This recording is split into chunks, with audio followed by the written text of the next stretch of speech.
தலைமை இருக்கணும் கோரிக்கை நான் வைக்கல. இது இவரு மணிசங்கர் ஐயர் வச்சிருக்காரு.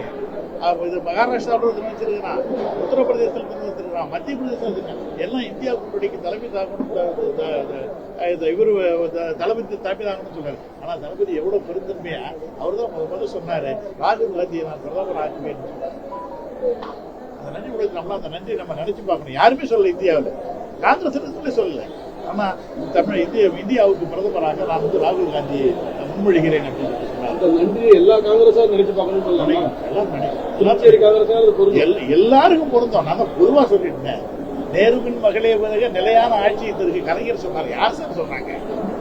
திமுக மாதிரி ஒரு நட்புக்கு, திமுக மாதிரி கூட்டணி மதிக்கிறது உலகத்தில் எந்த கட்சியும் மாணிக்க தாகூருக்கு செக் வைக்கதான் விருதுநகர் மாணிக்க தாகூர் செக் வைக்கதான் தேமுதிக குறிப்பாக வரவேற்கப்பட்டது. திமுக ஒரு பொருட்டா எடுத்துக்காதீங்க. மாணித்தாங்கன்னா ஒரு பொருட்டா எடுத்துக்கலாம். அதான் இவரே சொல்றாரு, வேணுகோபால் சொல்லிட்டாரு, செல்வ பெருந்தகை சொல்லிட்டு அதெல்லாம் ஒரு பொருட்டா எடுத்துக்காதீங்கன்னு சொல்லிட்டாங்க. மாணிக்க தாகூர் ஒரு பொருட்டே இல்ல, பொருட்டா எடுத்துக்க வேணாம்னு சொல்லிட்டு அவங்க கட்சியிலே சொல்றாங்க. நாங்க சொல்லல, அவங்க கட்சி அவனை என்ன பொறுப்புன்னு இருக்கிறாங்க. பொறுப்பு சொன்னா நம்ம கேட்டுக்க வேண்டியதுதான்.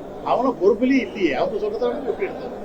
பத்திரிகையில பேர் வரணுன்றதுக்காக ஏதாவது சொல்லிட்டு இருக்காங்க. அதனால பொருட்டா எடுத்துக்க வேண்டியது.